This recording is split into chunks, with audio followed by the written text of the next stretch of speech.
भाई देखिए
ভাই মোবাইলে ছবি না তুলি খানা খাইতেছে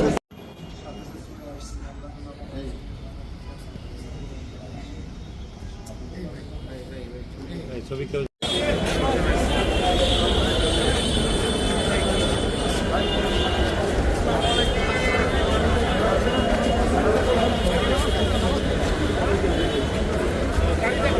সাংঘাতিক ছিল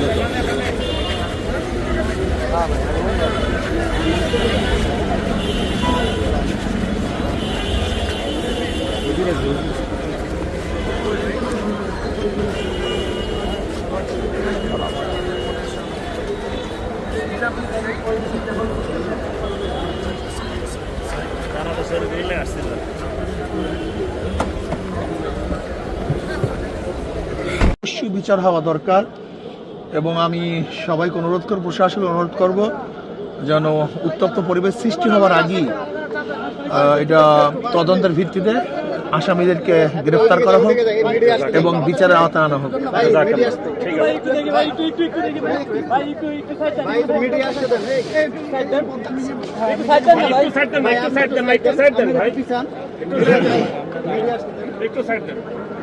আপনাকে বলবেন যে টঙ্গীর ময়দানে জাতীয় মিডিয়া আমি মনে করি এটা সাবাইদের কাজ। যেরকম জঙ্গে জামালের মধ্যে সাবাইরা উভয় গ্রুপের মধ্যে আক্রমণ করেছিল, আমি মনে করি এটা সাবাইদের কাজ। যারা দোষী সঠিক তদন্তের ভিত্তিতে, নিরপেক্ষ তদন্তের ভিত্তিতে আসামিদের গ্রেফতার করা হোক এবং তাদেরকে বিচারের আওতায় আনা হোক, এটা আমি দাবি করি। এবং আমি চাই যে সরকার ভূমিকা রেখে এই উভয়ের মধ্যে সমাধানের যে পদ্ধতি আছে সেই পদ্ধতি অ্যাপ্লাই করার মধ্যে সুস্থ তদন্তের ভিত্তিতে সবাইকে সুন্দর একটা জীবনযাপন করার এবং দিনে দাওয়াত দেওয়ার একটা ব্যবস্থা করা। দেশবাসীর মধ্যে কিন্তু আমরা সবাই জানি যে তাবলীগ তারা দাওয়াতি কাজ করে, ইসলাম প্রচারের ভূমিকা রাখে। তো সেক্ষেত্রে এরকম একটা ঘটনা এটাকে মুসলিম সমাজের জন্য, দেশবাসীর জন্য কোনো খারাপ বার্তা দিচ্ছে কিনা? আমি তো আগেই বলছি এটা সাবাইদের কাজ। যেরকম জঙ্গে জামালে উভয় পক্ষ ঘুমিয়েছিল, সাবাইরা রাত্রে উভয় পক্ষের উপর আক্রমণ করেছে, আমি মনে করি এটাও সাবাইদেরই কাজ। এটা ইসলামের দুশ্মনরা এই কাজটা করতে হয়েছে। এক্ষেত্রে করণীয় কি? করণীয় এটা সুস্থ তদন্তের ভিত্তিতে যারা দোষী তাদেরকে গ্রেফতার করতে হবে, বিচারের আওতায় আনতে হবে এবং সমাধান করতে হবে। দুই পক্ষের জন্য আপনার কোনো বার্তা আছে কি? উভয় পক্ষকে সহনশীল হতে হবে এবং আমি মনে করি মারামারির মধ্যে সমাধান না, বরং আপোসের মধ্যে বৈঠক করে সমাধানের চেষ্টা করবে। যার যদি ত্রুটি আছে হক্কানি ওলামাই কেরাম যে নির্দেশনা করবেন সেই নির্দেশ অনুযায়ী যদি চলতে পারি তাহলে একটা সমাধানের ব্যবস্থা আমাদের কোনো সমাধান হবে। লাস্ট চলে আসছে। আচ্ছা, এই Last ঘটনা upset. এই ঘটনার যে বিষয়গুলো যদি আপনি কি কি জেনেছেন এই মূল তথ্য? এখন তো আর খুব বেশি তথ্য জানার মতো এখন পরিবেশ ভালো না, এখানে সবাই মর্মাহত দুঃখিত এবং সবাই খুবই মর্মাহত এবং নির্মম মর্মাহত অবস্থা আছে। এই অবস্থা আসলে পুরো তদন্ত করা সম্ভব হয় না। ছাত্রলীগের তারা যে এই কার্যক্রম ঘটানোর মধ্যে তাদেরকে বলা হচ্ছে, আপনারা কি মনে করছেন আসলে?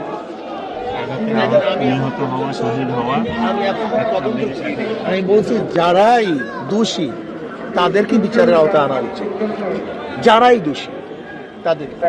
আপনার সবাইকে ধন্যবাদ। দর্শক